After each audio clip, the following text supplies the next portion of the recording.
Si Brendan Paul, dating basketballista ng Syracuse University, ay inaresto sa Opa-locka Airport sa Miami ng Miami-Dade Police at Homeland Security agents.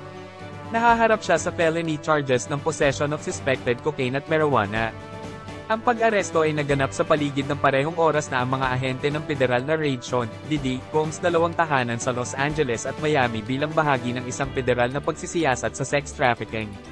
Bagaman si Paul ay pinangalanan sa isang kasong sibil na sexual na pag-atake laban kay Combs, ang pag-aresto na ito ay hindi lumilitaw na direktang konektado sa rapper.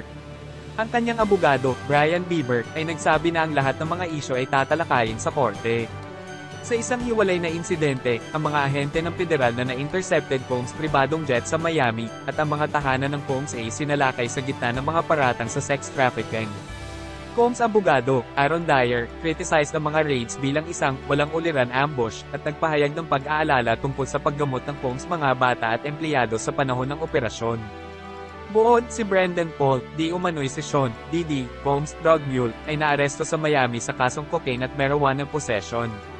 Ang mga bahay ni Combs ay sinalakay din ng mga federal na ahente kaugnay ng mga alegasyon ng sex trafficking.